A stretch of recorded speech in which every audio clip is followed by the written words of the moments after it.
Halo friend, kali ini Paimin akan membawakan alur film kisah percintaan seorang guru sejarah. Langsung aja nggak usah pakai lama ke alur film. Scene dibuka dengan seorang guru sejarah bernama Toto yang sedang mengajar di kelas. Di mata para muridnya, Toto dianggap seorang guru yang culun karena sampai di umur yang sudah tua, Toto masih jomblo dan dia juga masih perjaka. Toto bahkan jadi bahan bercandaan murid-muridnya di kelas. Toto sendiri jadi tulang punggung keluarga. Dia tinggal bersama ibu dan adiknya yang masih kuliah. Setiap gajian, Toto selalu memberikan sebagian gajinya untuk sang ibu.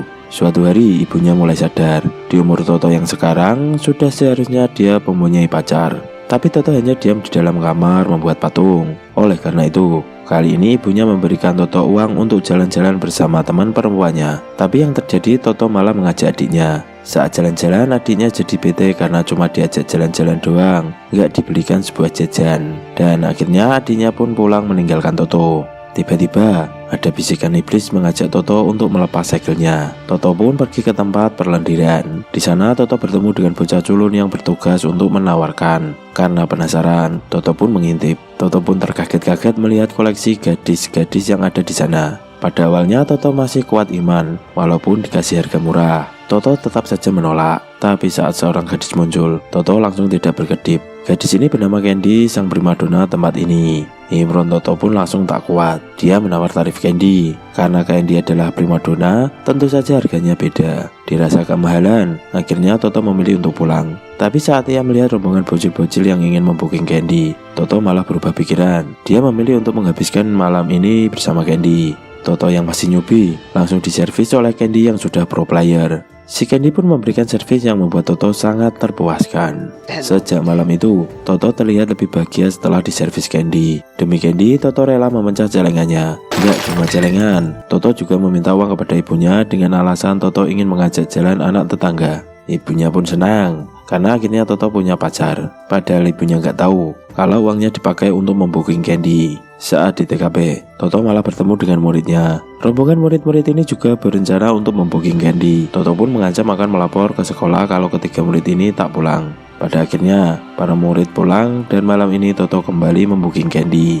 Di dalam kamar, Candy pun kaget karena baru kali ini ada pelanggan yang datang 2 hari berturut-turut. Toto pun malah bilang kalau dia jatuh cinta dengan Candy, dan Candy cuma tertawa saja. Di dalam kamar, Candy dan Toto bukannya kimpoy, mereka malah asik ngobrol. Dan pada akhirnya mereka berdua janjian buat makan malam di sebuah kedai kecil di pinggir jalan. Karena uang Toto sudah habis buat booking Candy, jadi makan malam ini dibayarin sama Candy. Sebenarnya Candy cuma bosan saja, jadi dia mau diajak keluar sama Toto.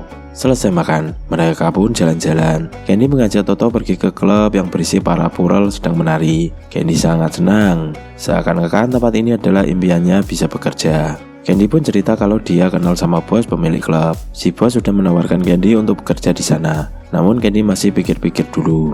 Walaupun sekedar jalan-jalan, tapi cara Candy memperlakukan Toto ini benar-benar kayak mereka sedang pacaran. Dari kejauhan, ternyata para murid-murid Toto sedang memperhatikan tingkah Toto. Kini Toto mulai memutar otak untuk mendapat duit tambahan agar bisa membooking Candy. Yang Toto lakukan adalah berjualan es cemut. Di saat jam pelajaran olahraga, Toto duduk manis dan menunggu para murid membeli es yang dia jual. Tapi bukannya untung, malah buntung. Para murid yang kemarin melihat Toto justru meminta uang tutup mulut kepada Toto. Selain itu, mereka juga bilang akan membooking Candy. Mendengar hal itu, Toto pun terpaksa mengakui kalau Candy itu sepupunya. Mengetahui fakta itu, para murid-murid pun enggan untuk berani membooking Candy. Singkat cerita, 2 minggu berlalu, Toto sudah berhasil mengumpulkan cukup uang untuk membooking Candy lagi. Ia pun datang sambil tersenyum. Namun betapa terkejutnya Toto saat tahu Candy sudah nggak ada di sana.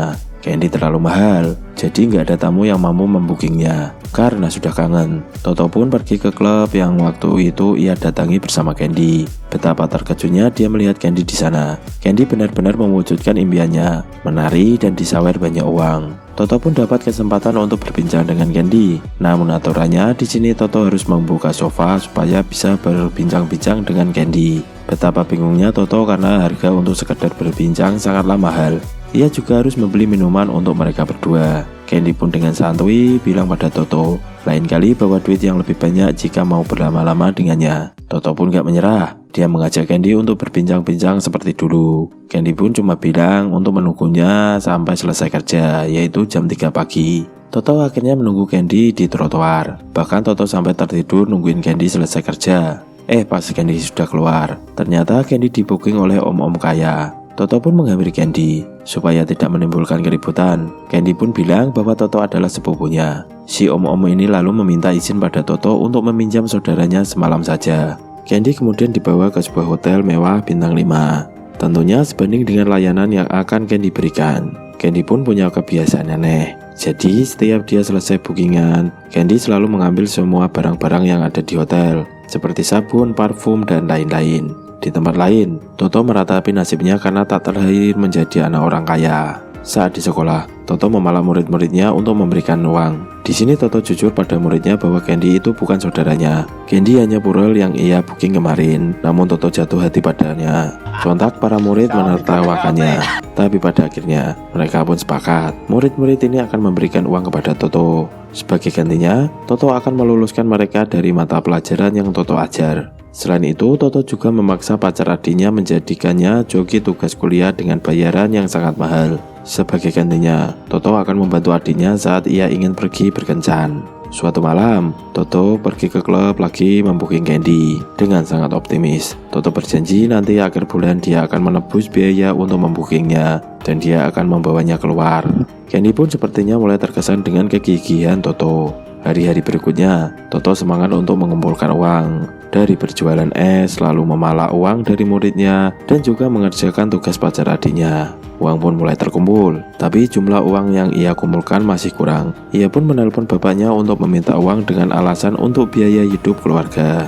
Akhirnya sebulan berlalu, Toto pun datang ke bar dengan pakaian yang sangat rapi. Sangat berbeda dari Toto yang sebelumnya. Toto berniat membawa Candy keluar, tapi dia disuruh membayar biaya tambahan karena mengajak Candy keluar. Mereka makan malam dulu di restoran mahal. Di sana Candy memesan berbagai makanan yang tentunya harganya sangat-sangat mahal. Setelah makan, mereka pun masuk ke kamar hotel yang mewah. Sebuah hotel bintang 5, lengkap dengan bathtub mewah di dalamnya. Candy kemudian langsung nyemplung dan mengajak Toto berendam bareng. Di sana mereka mulai ngobrol-ngobrol. Selesai berendam, akhirnya mereka pun pindah ke kasur. Candy sudah siap untuk digenjot. Mereka pun pemanasan, bukannya adu mekanik. Toto justru sedih karena dia akan bersama Candy hingga pagi saja. Dia mengungkapkan kalau untuk malam ini, Toto sudah menghabiskan seluruh tabungan yang dia punya. Akhirnya, malam itu Toto justru tidur tanpa menyentuh Candy sedikit pun. Sungguh sangat mubadir.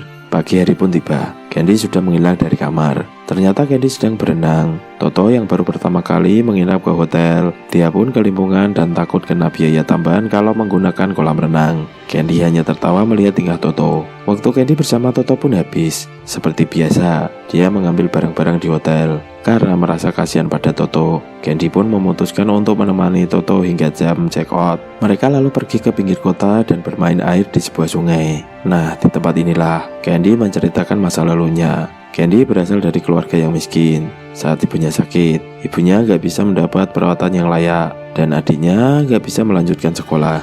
Akhirnya Candy pun pergi dari rumahnya. Dia pun bertekad harus kerja keras, walaupun itu harus menggunakan tubuhnya. Di suatu hari, om-om yang pernah menyewa Candy sebelumnya mengajak Candy untuk pergi ke luar negeri untuk liburan dan hidup bersama. Om-om ini berani menebus Candy berapapun harganya supaya bisa hidup bersama berdua. Candy pun setuju dengan ajakan om-om ini. Di sisi lain, Toto selalu semangat untuk mengumpulkan uang supaya bisa membooking Candy lagi. Dari berjualan es hingga mengerjakan tugas kuliah pacar adiknya. Merasa punya uang, Toto dengan semangat datang ke bar. Betapa terkejutnya Toto saat mengetahui bahwa Candy telah hamil. Candy dihamili oleh om-om yang membelinya dulu. Tapi om-om ini nggak bertanggung jawab dan malah menghilang. Sehingga Candy harus mengurusi bayi yang ada di kandungannya. Candy sudah keluar dari pekerjaannya dan Candy memberikan sebuah alamat supaya Toto datang menghampirinya. Dengan sat-sat, Toto mencari alamat Candy. Sebuah gubuk yang sangat sederhana. Di sanalah Candy tinggal. Candy cerita kalau dia keguguran dan uang tabungannya sudah habis dan dia sudah tidak bekerja lagi. Dengan nekat, Toto membawa Candy ke rumahnya dan mengenalkannya pada ibunya. Mendengar cerita Toto, sudah tentu ibunya marah-marah. Ibunya kecewa kenapa Toto yang anak baik-baik malah memilih purel. Nah, hindi ko sinasabi sa'yo kasi alam ko ganyan ka magre-react. Dan pada akhirnya, Candy dan Toto diusir dari rumah itu. Akhirnya mereka berdua lebih memilih kembali ke rumah Candy. Mereka hidup sederhana, mengawali semua dari nol, jauh dari kata mewah. Bermodalkan lampu remang-remang, mereka memulai hubungan asmara mereka. Hari-hari mereka jalani dengan bahagia dan penuh cinta. Suatu hari, murid-muridnya Toto melaporkan Toto ke kepala sekolah. Mereka cerita kalau Toto minta uang sebagai ganti mereka bisa lulus dari mata pelajarannya. Toto pun disidang sama kepala sekolah. Para murid juga melaporkan bahwa Toto suka main micet. Pada akhirnya, Toto pun dipecat meski sudah meminta maaf kepada kepala sekolah. Toto dan Candy akhirnya berjualan makanan di pinggir jalan untuk menyambung hidup. Hingga di suatu hari, Candy melihat cabai-cabean yang menggunakan lipstik merah merona. Apalagi cabai-cabean ini membayar dengan uang pecahan besar yang membuat Candy teringat masa kejayaannya. Di malam hari saat Toto sudah tepar, Candy pun bercermin. Dia memakai lipstik. Dia merasa kalau dia masih bisa mendapat uang mudah dengan menjadi purel. Keesokan paginya, sepiring makanan lezat dan bergizi lengkap dengan jus tersedia di meja makan. Toto jadi kebingungan. Candy beralasan bahwa dia membeli semua ini dari hasil jualan makanan kemarin. Si Toto memilih untuk menjadi pengantar makanan. Toto meminjam sepeda temannya dan kembali mencari rezeki halal. Tapi di malam harinya saat Toto pulang, dia terkejut karena rumah mereka sudah banyak perabotan. Toto semakin heran sama gerak-gerik Candy. Apalagi Candy menghidangkan makanan yang sangat mewah. Hari-hari berikutnya malah makin menjadi-jadi. Bukan cuma makanan, Candy pun menuangkan segelas kawa-kawa. Toto semakin curiga pada Candy. Sampai ia melihat semua perlengkapan hotel ada di kamar mandinya. Toto pun langsung melabrak Candy. Dia bertanya kepada Candy, kenapa dia menjadi purel lagi. Candy pun beralasan dia melakukan ini untuk membantu perekonomian keluarga. Candy juga membelikan kemeja dan celana kerja untuk nanti bisa Toto gunakan untuk melamar pekerjaan. Bukan masalah duitnya, tapi masalah dari mana dapat duitnya itu yang dipertanyakan Toto. Candy pun bilang, awal mereka kenal, Toto sudah tahu kalau dia adalah purel. Dulu dia bisa menerima dia apa adanya. Tapi kenapa sekarang Toto mempermasalahkan pekerjaan Candy? Kini mereka sudah tak sepaham lagi. Toto pun pergi meninggalkan Candy. Toto lalu pulang ke rumah ibunya. Di rumah, ibunya Toto memberikan semangat pada Toto untuk bangkit lagi. Ibunya juga bilang kalau masih banyak wanita di luar sana dan Toto harus bekerja keras lagi. Kini mereka pun sama-sama mengejar mimpinya masing-masing. Toto jadi pengantar makanan lagi, sedangkan Candy kembali moral untuk mencari pundi-pundi uang yang sangat banyak. Dan film pun selesai. Pesan dari film ini adalah purel kok dicinta, yo luka. See you, jangan lupa subscribe dan semoga lancar rezekinya.